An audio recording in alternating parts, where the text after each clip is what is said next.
Hi, guys. So this is the lecture for chapter 4.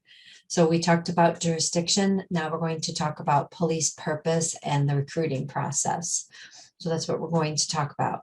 So we talked about the three parts of the criminal justice system: police, courts, and corrections. And now we're still looking at policing, which was chapter 4. Okay, so I'm going to share my PowerPoint and we're going to talk about the purpose of policing and the recruiting of police officers. So it's just to quote, "The tragedies of September 11th have forever changed the rules of the traditional law enforcement in this country." And we're going to look at how that has happened and what has happened with the goals of policing, because of that. Okay, so the first thing I want to do is get you thinking about it. So what do you think? Do you think police officers' primary goals, what do you think they should be? So if you had to decide or list what their primary goals or responsibilities are, what would you say? What are those goals? So just kind of think about it. Well, it sometimes depends on the era that we live in. So different eras have viewed police goals or responsibilities different, depending on where the circumstances, the community, the times, things like that. Okay, so if you look progressively at what the goals are based on different eras, you'll see a variety of different things. So the first one is the political era. So from the 1840s to the 1930s, at this time, police had a lot of connections with politics. They were really closely related to politics. And so a lot of times the police, their sole goal was to provide for the interest of the politicians. It was considered a very corrupt time. They weren't really concerned about the health of the community. They were mostly worried about doing the bidding of politicians. And that was the political era. Then you had people that wanted to start to reform that. So J. Edgar Hoover started to reform the FBI. And then you started to see those reforms trickle down to state and local agencies. And this became known as the reform era. It was the idea that we're going to professionalize police. We're going to have pride in what they do.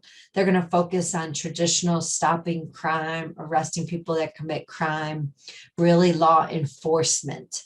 So this is really what happened. It evolved from that political era into more of this reform era, where police sole goal was really to stop crime and enforce the laws. In the 1970s, things started to change, and this still kind of exists today. And we moved into what's called the community policing era.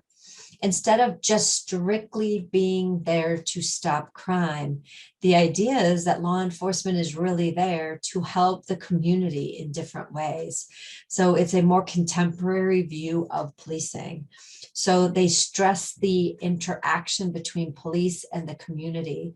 They want the police to take an active role in problem solving, to try to help solve problems, stop crime by solving the problems in the community where crime is occurring.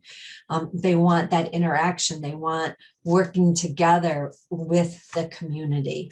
So instead of solely being crime stopping, we really have more of a focus on working within the community and providing resources to that community. Now, we still have that today, and that's still a huge focus of a lot of law enforcement agencies, is that community policing. But after September 11th, we kind of moved into a new era also that often overlaps with the community policing era. And this revolves around stopping terrorism. So we kind of had a shift in some departments, and their focus became much more on stopping terrorism. So they became much more militarized. They became much more of like just a arrest force. And we still have that in some places today. And their sole focus ended up being focusing on protecting homeland against terrorism. So they're not working with the community necessarily. They're there just to stop terrorism. And so you kind of see it evolves in those different eras. And depending what era you're in, it will really affect what the duties and responsibilities of those police. So just as a check, identify what era you think best matches the concept. So if the concept was creating major barriers around tourist attractions, Which era does that best describe? So if you look back, which era? That would be this new era, worried about terrorism. Okay, neighborhood crime watches. So working with the community to stop crime. That's going to be your community policing era. Developing police professionalism and stopping corruption. That's your reform era. And then local politicians hiring police for their own use. That's the political era. So make sure you understand each of your eras. Okay. Oops, I guess I gave my answers. Sorry. There they are. So if you want to double check yourself. Okay. Now, when we talk about any sort of government agency or anything, we always want to talk about mission. So what the heck is the word mission means? A mission is just basically your goal or what you're trying to achieve. So all organizations have missions, mission statements, what they're trying to achieve. GCC has a mission statement. So we want to know, if we're talking about police, what is the police mission? Okay, so a mission is a goal. Then what is the mission of police? What are they trying to achieve? So there are basic purposes or missions for police. So let's talk about what those are. So there are five of them. Sorry, oops. So the first one is enforcing the laws. So that's pretty straightforward. We all think of police and we think, okay, they're going to arrest people that commit crime. So one of the primary purposes or missions of police is to stop crime. Not only do we want to stop crime if people commit crime, or not only do we want to enforce the laws, if people commit crime, we want to apprehend them and arrest them. So another goal is to arrest people that don't follow the laws. That's the next step of enforcing the laws. And then the next one is we want to prevent it from occurring in the first place. So if we can have community policing, if we can have problem solving, we can try to come up with solutions to stop crime before it even occurs. So if it occurs, we're going to enforce the laws, we're going to apprehend people. But if we can be proactive and try to stop it before it even occurs, that's a good thing. Police also are responsible for preserving domestic peace and tranquility. So they want to maintain public order. So we talked a lot about public order, and people want to have structure and order within their lives. Police are there to help maintain that public order by enforcing the law. So if people know there's an enforcement tool, they're more likely to follow the laws and we're more likely to maintain public order. And then finally, provide community services. So that community policing is the idea that they provide services that the community may need. So you locked your keys in your car, maybe you call police to see if they can help you unlock your car. So 911, they show up for any sort of emergencies. So police mission is also to provide sort of community related services to the community. Policing is considered a service career, right? You're giving back to the community. So you try. So read each of these and decide, would it be enforcing the laws, preserving the peace, preventing crime, or providing community services? So stop the video, see if you can do your matching, and then when you're all ready, you can start it again. So hopefully you got it right. So DCAB, okay? So that is what you would describe as their missions and how they carry out their mission. So what do these purposes require law enforcement to provide offenders with medical assistance? So this is one of always the ethical questions that you have to ask. If you are a police officer, are you required to provide CPR or medical assistance? So we have this thing in our society that's called the American Bystander rule. That says that nobody has to help anybody if they don't want to. If you want to do nothing, you can do nothing, and there's no legal consequences unless the law says you have to, like you're the mother. But do you think that extends to police? So police see somebody hurt, are they required by their profession to provide medical assistance or CPR? And a lot of you would probably say, yes, of course. But then think about this. What if the police officer's partner was killed by a suspect during a shootout, and the suspect is also shot and is bleeding profusely? Must that officer do everything in his or her power to save the suspect's life to fulfill the police mission? Why or why not? So it's just a thought question to really think about. Do you have a moral and ethical obligation as a police officer to provide that medical assistance? I think a lot of people would argue, yes, that's what we pay them for. They are required to do that, whether they like it or not. Would it be hard part of your job? Absolutely. But you would be required to do it. It's part of satisfying your police mission. Okay. So when we look at policing today, we can see some different trends. We clearly are still in community policing era, especially around where we live here in this county. Most of the law enforcement agencies around here are firmly behind the idea of community policing. Police are an integral part of the community. They work with the community and they want to provide services to that community. Another way that police are often looked at, and a lot of times bigger cities, are what we call the intelligence-led policing. And a lot of agencies now use this. And what they do is they track all crime. So we have this program called CompStat, and anytime somebody calls and reports a crime, it's tracked, where it located, all the information about it. And you can really start seeing patterns of where the criminal activity is occurring in a certain area. This is very important for intelligence-led policing, because if we really rely on these statistics and this information, maybe we can help predict crime before it occurs, or we can narrow down which area has more crime. So that's what we call intelligence-led policing. You're using information and data and statistics to make predictions. Then we can do proactive patrols in that area to try to stop crime. So a lot of departments really focus on those crime statistics and then how many crimes are cleared or solved. So they're going to really look at that. There's also this debate back and forth with law enforcement between what we call warrior or guardian. So how do you view police? Do you view them as a warrior, like they are out there just to stop crime at all costs? A lot of people that view police as warriors, they believe the police should be sort of more militarized. A lot of times you've seen under Obama, I think they started it, they took surplus military equipment and passed it down to law enforcement officers.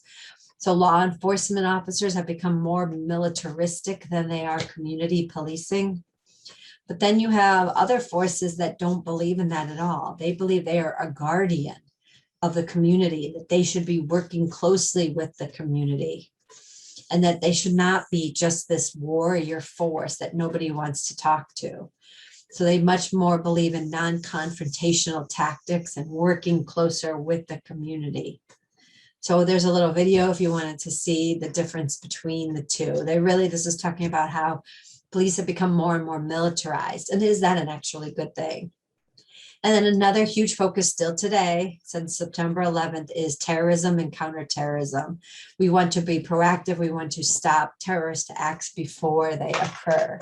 And I would argue even mass shootings now, more and more, they're trying to be proactive with stopping mass shootings. Okay, so that's all the purpose of police. So now we want to talk about, what if you want to be a police officer? What are the requirements to become a policeman? So we're going to talk about recruitment and selection. So does anybody know what you have to do to be a police officer? What are some of the legal requirements that you have to meet before you can be a police officer? Okay, so you must be a US citizen. You have to take a civil service exam. So anybody that wants to be a police officer has to take a specific civil service exam and get a certain grade on it. You cannot be convicted of a felony. If you have a felony record, they're probably not going to take, excuse me. You must have a driver's license. Obviously, police officers drive, so you have to have a driver's license. You have to be at least 21 years old. So a lot of jurisdictions will allow you to take the policing test now and be on their list, but you can't be appointed as a police officer until you turn 21. And you may have weight and eyesight requirements. Generally, you have to have a certain level of eyesight before they'll accept you, and you have to be within acceptable weight limits. The other thing that's sort of more unwritten is that you have to be at least 45 years old. I'm sorry, I think I talk so much, it makes me yawn. I need more oxygen. Okay, so generally they have, it's not always blatant, but a lot of times they don't want people over 45 years old. Drink of water.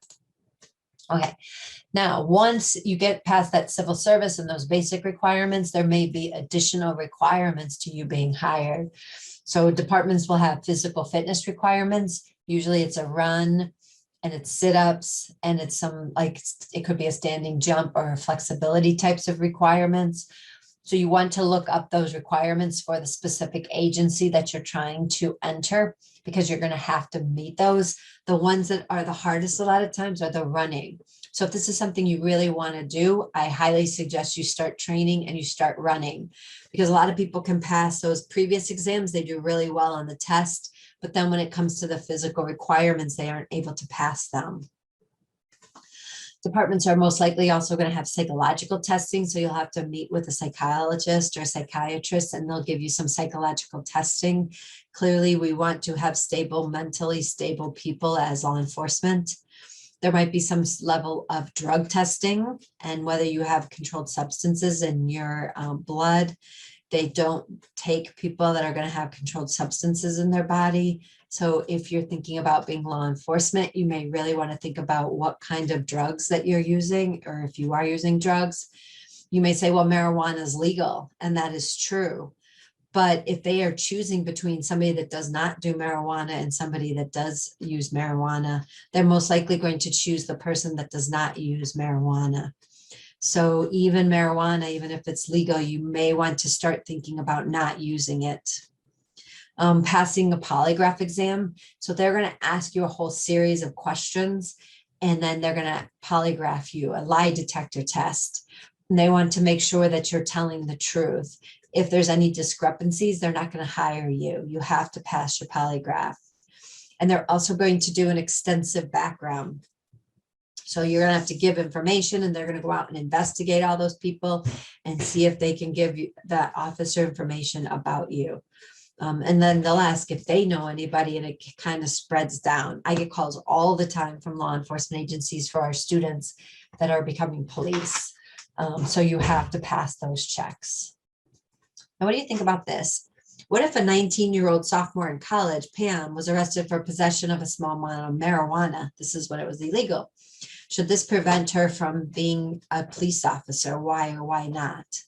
Well, it might differ now because it's going to be legalized, but it still could have a bad effect, because if they could hire somebody that doesn't have that, they're always going to have a preference over the person that has never used any sort of controlled substance. Okay. Now, does that change if it's a harder drug? Probably absolutely. If you're talking anything that's like heroin, cocaine, Oxycontin, addictions, anything like that, it's going to almost automatically negate your ability to get that job. So you really want to think about what's in your past. You're going to have to pass a lie detector test. If you have used these heavier forms of controlled substances, it is going to be very difficult for you to get a job in this profession. So when you do get hired, you pass the civil service test, then what else happens? Well, you have to go to some sort of a police academy. Now, depending what agency it is, it may vary how much training you have to have. So the state police, they have their own law academy that you go to in Albany. A lot of the local departments around here use the rural police training that we have here at our school. So they all vary. Now, the curriculum is set by the state. So there's certain classroom requirements that they have to meet in order to have proper accreditation for their police. So you will see certain standards. So they always include classroom training. So all schooling, you're going to have to do bookwork and study and take tests. And they're really strict. You can't fail any of the tests, or you'll just be booted right out. So you will have classroom activity. You'll have physical requirements, so you will have to do runs and physical equipment testing and things like that. They want to make sure you're in good shape. And then once you can get through the academy, you will do some level of field training, which means you will do like a ride along with somebody else, and they can show you the actual ropes of what the job is going to be. Now, if you're looking in federal law enforcement, they have their own federal training centers. So it's in Glencoe, Georgia. All the federal agencies send their recruits there to go through the training, except for the FBI. The FBI goes to Quantico. They have their own training, their own school, everything like that. But all the other federal officers go to Glencoe, Georgia for their training. And they also have school, classroom, physical requirements, and field training. So when we're talking about recruiting, I want us to think about something. Why do we want a diverse police force? So really think about your local police force. How would you describe the racial, ethnic, and gender of most of the police officers in your local law enforcement agency? So do you know anybody? How would you describe the basic makeup? So mine, in my small town of Hamburg, I would say mostly male, mostly white male. That's probably it. I don't think there's any minorities that I know of. There could be, and there might be 1 or 2 women in the police force. So I'm just curious of how you would describe your police force. Okay. Now, we don't want that. We want diversity in the police force. So the first question is why? Why do you think we want that? Because we want law enforcement to represent what the community looks like, because that's the people they're enforcing the laws against. So let's start with women. So in 1987, we only had about 7% of the law enforcement that were women. We now are up to closer to 17 to 20%. So we have more and more women entering this profession. Why is it still so low? There's lots of reasons. A lot of people have the real belief that women are too weak, too soft to do this kind of job. So there's a lot of extra scrutiny on them to prove that they are able to do it. And it's very difficult. So it doesn't exactly encourage a lot of women to go in this profession. A lot of women face the accusation of tokenism. Oh, you only got this job because you're a woman. If you were male, you would have never gotten this job. And that adds a lot of pressure. And then there's also a lot of sexual harassment sometimes in different departments. If you don't have a lot of females and you're one of the first, you may receive that sort of harassment based on the fact that you're a woman. Okay, let's look at minorities. So we know there's approximately 26% of law enforcement that are minority, 12% African-American, 11% Latino and Hispanic, and 4% others. So still, that's a pretty small percentage of people that fit minority status that are law enforcement. Okay, why do we have this little on minorities? A lot of it is what this concept called double marginalization or marginality. First, the Black or minority Hispanic are told that you only got the job because we needed a token person in there. So they receive a tremendous amount of pressure from people saying, oh, you don't deserve it. You're just getting it because they're trying to fit a minority spot. So first, you're getting that backlash. On the other hand, you're also getting backlash from your own race saying you're a traitor. Oh, our race would never be police. So then you may have rejection from your own class of people that also put pressure. So that's double marginality. You're actually receiving criticism from both sides, and it turns a lot of people off and they don't want to become police officers. So now let's think about, why do we care? Why do we care that we don't have very many women? Why do we care we don't have minority? What's the need to have diversity? Why don't we just hire who we can hire? And there are some very important reasons why, okay? We want the police, I said this before, to represent the community that they're policing. So you want people to have ownership into the community and actually have some stake in that community. So you want your police force to represent the community that you live in or that's around. And it's just, we believe in fairness and equity in this country. So we want all people to have fairness in getting a job. Another huge issue facing police today is the idea of what degree do you need to be a police officer? Some of you should say, oh, we don't need any degree. You're 18, you should just be able to apply, go to the police academy, get the training, and you should just be able to be a police officer. Some agencies say, no, you have to have at least 2 years. They don't care really what your degree is or where you go. You just have to have 2 years of college. And the idea is that the college can maybe provide you with additional information or experience to help you be a police officer. Some agencies are going as far as to say you need 4 years. So you won't be able to come to be a police officer until you have all 4 years solved. Okay. So this is a raging debate right now. A lot of agencies have dropped down to no educational requirements because they're in desperate need of people. So the trend for a while, it was going that you needed education. Now it's sort of moving further the other direction. Okay, so that gives you an overview of what the purpose of police is. And it also went into some of the requirements for recruitment. So make sure that you read the book, that you look over these PowerPoints, that you really focus on the things I talked about. I may have missed some things, so make sure you read the book. And then the last thing is you can now do your chapter 4 discussion. So make sure you're getting chapter 4 assignment and chapter 4 discussion done. So if you have any questions, please reach out. I'll be happy to answer any questions. If you need anything, I'm around. And otherwise, I will see you soon. Bye.